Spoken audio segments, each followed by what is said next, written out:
hemos estrenado con el Museo de Cera, Wonder Space, un espacio muy coleccionista, bastante friki y muy inmersivo. Cogemos el concepto de los aliens y los robots, muchas veces han luchado contra ellos o se han aliado contra los robots o contra los aliens con los humanos. O sea, que al final es un trío un poco complicado de odio. Se tienen que arreglar ahí de alguna manera. Como eso, se atiende a decir, esto lo he jugado yo. Nosotros jugamos mucho con el efecto cajón, es decir, de sacar del cajón cosas que uno tiene olvidado. Claro. Y de repente lo recuerda. Es como un boom en la cabeza de la infancia. Claro, ¿no? ahí ya es explosión de que dices, todo esto que hay aquí es lo que yo tenía cuando era pequeño y está muy guay. Te llamé además y dije, Juli, necesitamos un alien.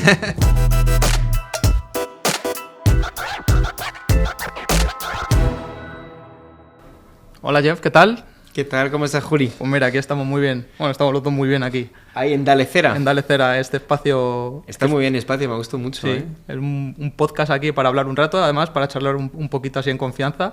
Sí. Que siempre que nos vemos ahí con el día del trabajo. Digo, mira, tengo que quedar con Jeff en un podcast para poder hablar un poco más tranquilamente y que me cuente. Pues que siempre... es una buena excusa para así hacer una sentada. Hay que hacer más, hay que hacer más. Así hablamos. Tenemos que volver. Pues nada, pues mira, estamos aquí pues porque, bueno, yo ya he podido disfrutar de la exposición que has montado en una sala del Museo de Cera. Sí. En sala, bueno, cuenta un poco si quieres tú cuál es cómo se llama y a qué es lo que hacéis y tal, porque yo he estado, me ha flipado, pero bueno, quiero saber también un poco tu versión, a ver qué... Claro, pues hemos estrenado con el Museo de Cera, Wonder Space, que es un espacio muy coleccionista, bastante friki y muy inmersivo. Es un poco el concepto de Wonder Space. Está ubicado dentro del Museo de Cera, en Plaza Colón, es en la zona de Plaza Colón de Madrid, y está en la sala 4. El Museo de Cera tiene varias salas, y entonces la sala 4 es la sala Wonder Space, y la exposición se llama Aliens contra Robots. Bueno, ya el nombre da un poco... Ahí ya deja ver lo que va a ser. Sí, con el nombre ya sabes que vas un poco a una temática en concreto. Florecillas no va a haber. No va a haber florecillas. Vas a una temática muy de ciencia ficción, que es un poco el concepto de esta primera exposición, que dura 3 meses. Y entonces pues hemos creado algo bastante novedoso, yo creo, bastante inmersivo. Junto con el Museo de Cera, que ha aportado muchas ideas a la hora de ajustar por aquí, por allá, cómo podemos un poco diseñarlo, porque ellos tienen la experiencia, al fin y al cabo, de hacer entornos inmersivos con las figuras y todo. Entonces, bueno, pues había un poco un reto también ya, porque claro...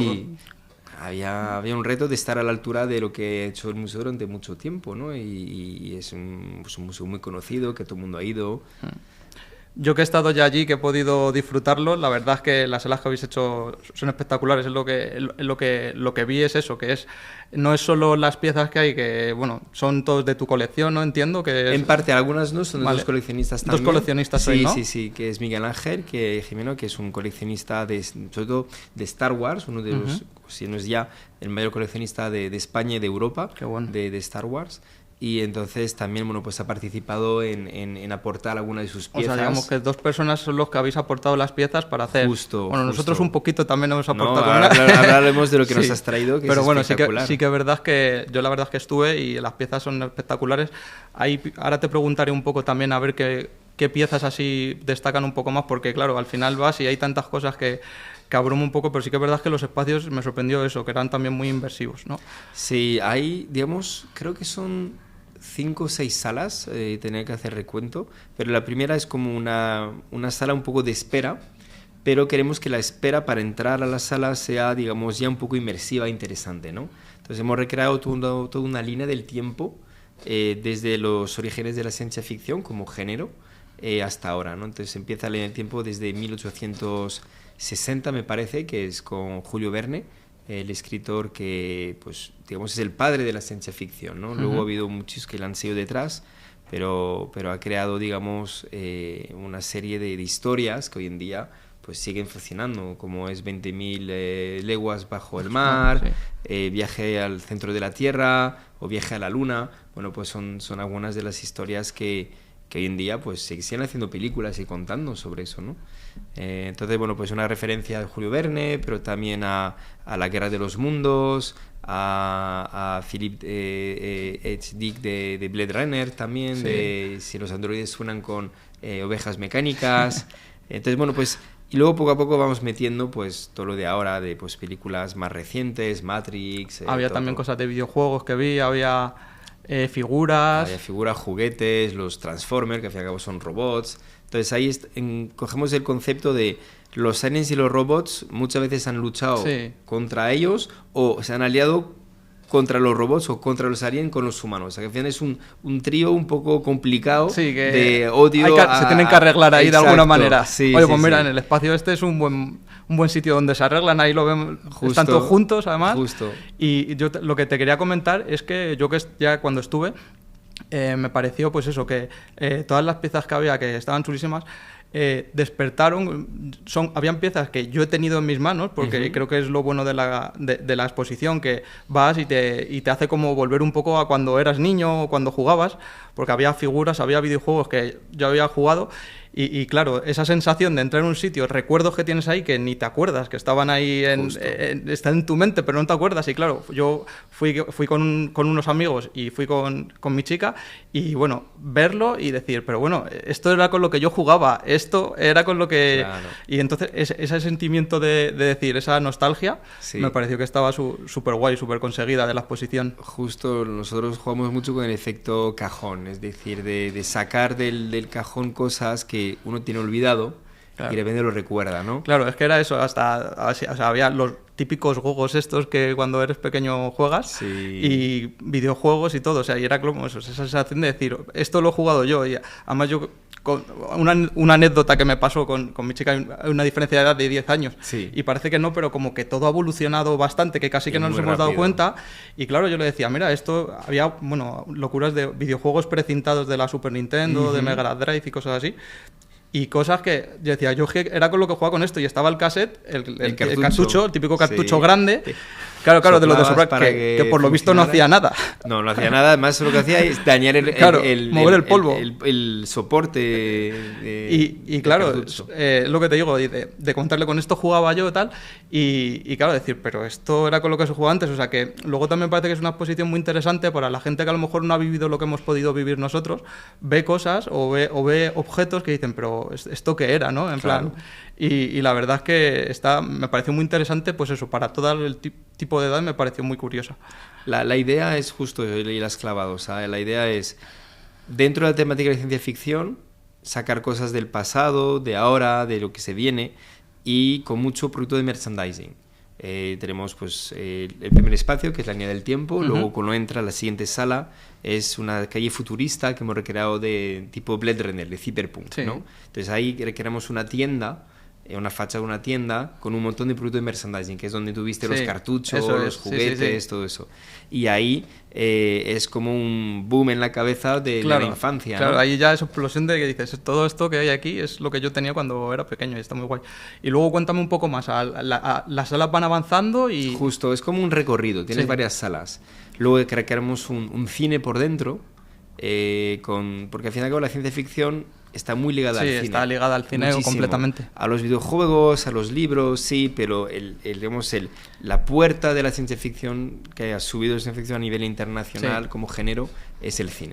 De hecho, los videojuegos luego sí que muchas veces son de las películas. O sea, que Exactamente, ves como sí. el siguiente paso, ¿no? Exacto, van justo, como... justo. Entonces creamos un cine por dentro que la verdad es un cine un poco antiguo, demacrado, así de los años 80, 90, así, con las paredes un poco sucias. Sí. Bueno, es pintado, ¿eh? Tenemos Sí, una sí. artista, Sí. Valentina, que lo ha recreado todo de cero, y todo con pinceles, o sea, una locura La verdad es lo que ha hecho. un trabajo espectacular. Sí, sí, sí. Me acuerdo, por ejemplo, en donde tú comentabas que había en las vitrinas estas, Sí. había un lettering como Sí. de la tienda, Sí. y con neones y todo, claro, respira todo mucho ese ambiente de los 80, de neón, de Claro. luces De hecho, azules, o sea, de todo hecho, estaba... Tuve un debate con ella, tuvimos un debate porque, claro, yo quería meter mucho neón, Claro. pero al mismo tiempo había que crear ese ambiente oscuro, que es el cyberpunk. Claro. El cyberpunk no es con sol, sino es todo siempre Sí, oscuro, como lluvioso, tal, ¿no? Y entonces, claro, yo quería meter muchos neones. Y ella decía, pero cuanto más neón pones, más luz habrá en la sala. Digo, ya, claro. Y dice, ¿por qué no jugamos con la pintura y la luz azul, la luz Claro. negra, tal, no sé qué? Y decía, pero eso va a quedar también como un neón. Y decía, que sí, confía en mí, Jeff, confía en mí. Y la verdad es que lo Me ha hiciste acertado. caso y acertaste. Sí. Y ahí hice caso y dije, bueno, venga, a ver, que sea lo que sea. Tú eres la profesional, ¿eh? Sí. Y la verdad que luego dije, oye, lo reconozco, Sí. chapó, o sea, ha quedado fenomenal. Y luego, entonces, en el cine también recreamos un fotocall, diferentes sitios como butacas con gremlins para que te hagas una foto con ellos. Estaba chulísimo. Sí. Está muy guay. Y luego ya pasas una sala, que esa sala te la conoces bien. Esa me la conozco un poco, bastante bien. Ahí entramos en una sala que como que recreamos como una sala de cine por dentro con todas tus figuras más icónicas de la ciencia ficción que has soñado, que has tenido pesadillas con ellas o lo que sea, ¿no? Entonces una de ellas, que la que quiero hablar contigo, sí, claro, es ahora comentamos, la de un Xenoform, un alien, sí. que yo te dije, te llamé además, dije, claro. Juli, necesitamos un alien y claro, yo estaba viendo dónde conseguir uno, tal, no sé qué, y la verdad es que era muy complicado en España tener uno a tiempo. Yo como siempre, como me meto, ya sabes que me meto en todos los fregados, sin problema, Jeff, es nuestra especialidad, hacemos alien todos los días. O sea, todos los días, para merendar un alien, para no sé, un alien. Justo has dicho nuestra especialidad. Sí. Y además, claro que te avisé con muy poco tiempo, Bueno, a ver, la verdad es que... Tiempo. Pero bueno, también entendía un poco las características del evento, del proyecto, o sea, al final es para montar una exposición que lleva sus tiempos, lleva una inauguración, o sea, que al final es entendible. Claro, o sea, y entonces dijimos, vale, ¿y cómo lo quiere? Pues alien, que dé miedo, que esté bien hecho. Encima la carta, ya no solo como, ¿cómo lo quieres? ¿Cómo lo quieres? Sí. Y al final hiciste un trabajo espectacular. Muchas gracias. Espectacular del alien. No lo hicimos de cuerpo entero porque teníamos un challenge ahí, que era claro. Pero se hará. No sé, se hará. O sea, nosotros lo hemos preparado para que eso es, lo hemos preparado para que se pueda hacer. Sí. Entonces, lo que pasa es que la sala, claro, tenemos un espacio limitado, no podemos tampoco. Entonces, si poníamos, y ahí corrígeme si no me equivoco, pero si poníamos las patas más la cola, es que te cogía toda la sala, básicamente. Claro, es que al final, si lo piensas bien, desarrolla mucho. De hecho, de largo desarrollaría como 2 metros, porque al final con la cola es verdad que se puede jugar. La cola ¿cuánto medía más o menos? Se podría hacer a 2 metros, ¿vale? Lo que pasa es que, bueno, al final sí que puedes jugar un poco con el diseño, porque, bueno, al final nosotros, bueno, ahora contaré un poco lo que hacemos, somos una empresa de impresión 3D, que aparte hacemos diseño y tal, y sí que puedes jugar un poco, pues jugar con la cola enroscada y tal, pero... Hasta que tú puedes modificar un poquito el 3D para que se adapte un poco, ¿no? Sí, pero aún así, pero son los 2 metros de cola. Eso es, y los 2 metros también más o menos de alto, 1,80, 2 metros. Claro. Porque cuando nos propusiste el acelerar, claro, esto empezamos nosotros a hacer un proceso de investigación de cuánto mide un alien. Claro, son enormes. Claro. Son enormes. Y dices, vale, puede ser un alien, pero claro, la gente si quiere hacer una foto y posar ahí al lado del alien, claro, es que si mide 2 metros y pico, en ninguna foto va a salir bien. Claro. Entonces había que ajustarlo un poco. Eso es algo bueno, que luego también la exposición, claro, la penséis para que la gente pueda disfrutar con las piezas, que tenga cercanía, que se puedan hacer fotos. Claro, si tú montas ahí algo real, pues claro, dices, no es algo por la cintura, ¿no? No son tan grandes, pero bueno, quiero decir que al final te puede pasar con otro tipo de pieza que vayas a hacer. Intentamos que más o menos haya por sala, dentro del espacio, como... Dos photocalls por sala. O sea, que es la cabina de teléfono futurista, que puedes estar ahí como haciendo como que llamando. Tienes los gremlins, la vitrina del cine, también. Tienes un Han Solo de kriptonita, sin cabeza, como lo de... Para que metas... metes la cabeza y tal, y estés congelado. Luego tienes el alien...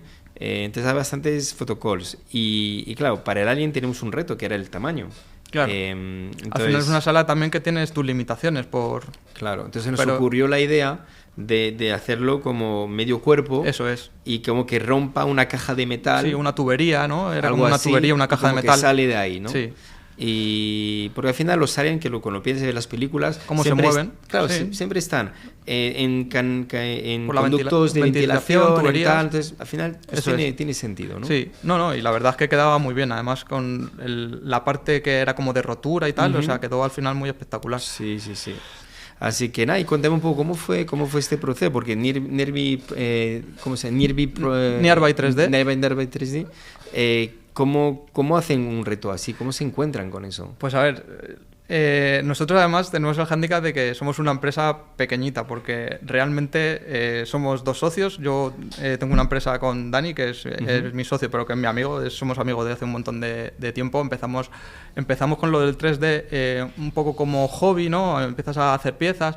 Él ha trabajado mucho parte de ingeniería, lleva muy bien las máquinas y la verdad es que imprime súper bien, y yo me encargo un poco más de la parte, pues eso, de diseño. Yo he sido diseñador gráfico, me encargo un poco más de la parte de diseño gráfico, un poco más de... yo lo que digo, si fuera... Mira, para que te veas, si fuera una tortuga ninja, él sería como Donatello, ¿vale? Vale. Que es el ingeniero, el que inventa. Y yo sería Michelangelo, el que está trasteando. Y que le gusta la pizza, ¿no? Eso es. Y bueno, mira, el que viene a estos sitios, ¿no? Sí. Un poco. Y él se encarga de esa parte, es muy bueno lo suyo, y yo, pues eso, siempre un poco más de trato con el cliente y tal. Y cuando hablé contigo, pues la verdad es que era un reto, porque nosotros sí que también lo enfocamos mucho a publicidad y cosas así, escultura hacemos, pero es verdad que ha sido una pieza que la verdad es que ha requerido mucho estudio, mucho esfuerzo de ver detallitos, porque al final lo que queríamos estaba en un sitio que es un espacio que no es cualquier espacio, es un espacio que va a destacar, va a visitarlo mucha gente. Entonces, al final, para nosotros también había una especie de responsabilidad, que queríamos hacer una pieza. Claro. Y bueno, al final el feedback que me llega es muy bueno, o sea que... No, la gente flipa cuando ve el alien y tal.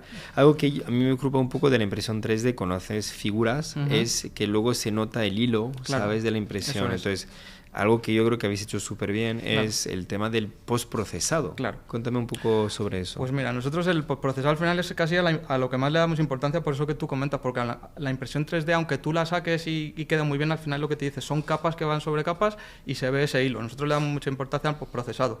Para que te hagas la idea, así resumiéndote mucho, el Alien lleva casi un enmasillado entero, completo, ¿vale? Y luego todo eso ya no es solo el enmasillado, sino tienes que meterle su lija para que quede fino, ¿vale? Entonces, básicamente está como enmasillado y lijado entero. Hay en partes que más, porque nosotros cuando imprimimos, además, lo que pasa con la impresión 3D es que te limita mucho el tamaño, porque... Aunque tengas una máquina muy grande que lo puedes imprimir, pero va a ir igual de rápido que una pequeña. Entonces, nosotros lo que hacemos para llegar en tiempos, que es la diferencia que no podríamos haber llegado... Que había una presión ahí... Eso es, para poder llegar en tiempos, en vez de trabajar con una máquina grande, que la tenemos, hemos trabajado con 16 máquinas pequeñas, simultáneas. Entonces, eso nos ha ayudado a ser muy ágiles a la hora de sacar piezas, y luego es como montar... En verdad, como montar un Lego, básicamente, sí, un puzzle 3D. Un puzzle. Tienes que además hacer los cortes, que eso es la parte que hace Dani de diseño y tal. Hacer cortes para que luego encaje y poder disimular bien todas esas líneas, porque si tú miras se ve poco la línea, porque no se ve en absoluto entre la masilla y tal. Y bueno, lleva un trabajo que al final está metido en el día a día y no lo valoras, pero claro, lleva un trabajo que es como artesano, ¿sabes? Es yo lo que digo, somos artesanos, usamos la herramienta del 3D, pero al final tienen técnicas de esculpir, o nosotros usamos el 3D, y al final pues tiene también un trabajo muy manual, y al final es súper divertido, también te digo, cansado. Aburrirnos se aburréis. Pero no. Pero una cosa, hace por piezas, o sea, coges el modelo, creas el modelo, lo vas cortando, lo imprimes, lo juntas, lo pegas, enmasillas, pero que luego queda otro reto súper importante, que es la pintura. La pintura. Porque si está mal pintado, claro, no va a o sea, te puedes cargar un trabajo de semanas. Sí. O sea, como en el cine, puedes hacer la mejor película del mundo, pero si el editor es malo, se carga la película. Totalmente. Pues esto sí, pasa un poco así. De hecho, si haces una pieza que esté muy bien, lo que comentas, muy bien procesada y mal pintada, se acabó. Mal. A lo mejor al revés es salvable, ¿eh? Si está un poco irregular postprocesada, pero está muy bien pintada, justo, a lo mejor la puedes salvar. Pero sí que es verdad que la pintura... Bueno, en la pintura tenemos ahí que nos echan una mano, que bueno, es Covadonga, que es mi novia, y ella, cuando hay que hacer algo de pintura, ella la verdad es que es la parte artista... Pues es una artista, Dani y yo estamos ahí un poco más, y siempre que hay alguna cosa así un poco, pues nos echa una mano, o siempre nos está ayudando un poco ahí en el taller. Y bueno, yo la he ayudado, pero al final ella es la que se lo ha pintado entero. ¿Y las babas? Que hacéis como que está la baba ahí cayendo perfectamente.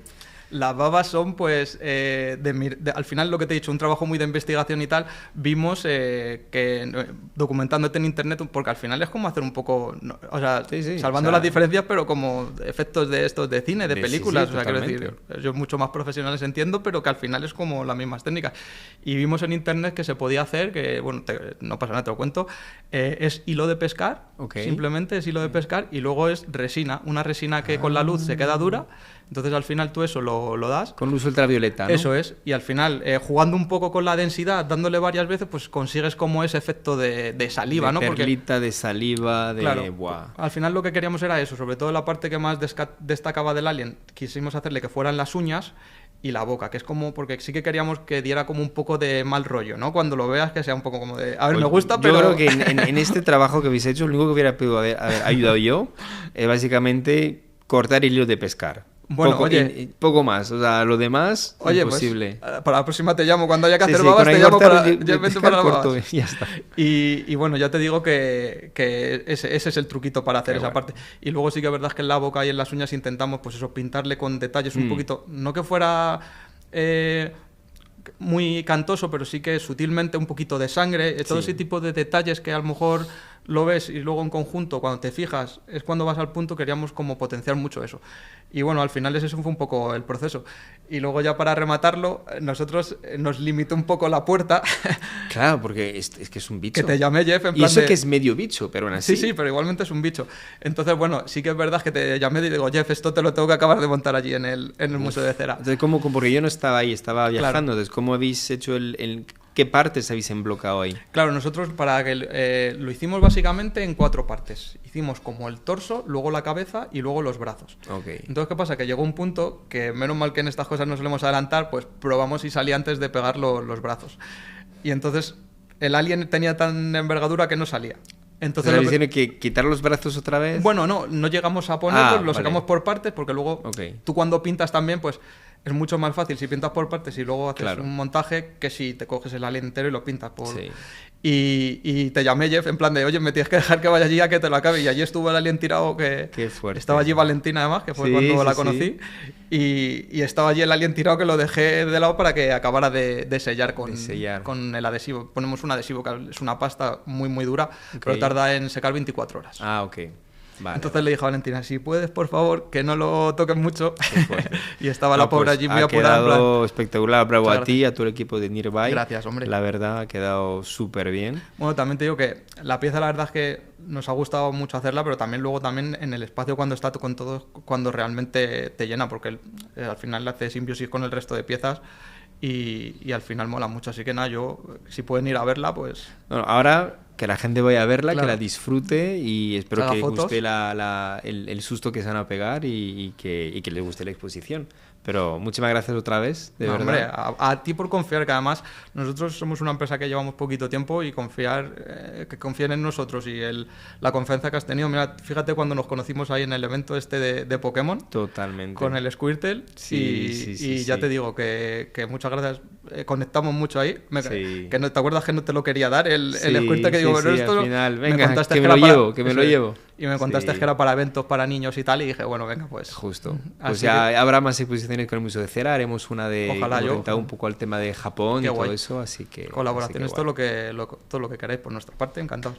Y Pues nada, pues oye, yo creo que vamos así que hay muchísimas cosas que contar. Yo creo que ya será otro podcast porque se nos Bueno, acaba el tiempo, pero pues el siguiente hay que hablar de la tengo de que hacer- Japón y la de superhéroes, porque ahí voy a necesitar tú y yo también para la de superhéroes en el Museo de Cera. tenemos ya ahí cositas miradas, sí, o sea que... Vamos a por ello. Bueno, Jeff, muchas gracias. Gracias, Juli. Y gracias también a Dale Cera por invitarnos.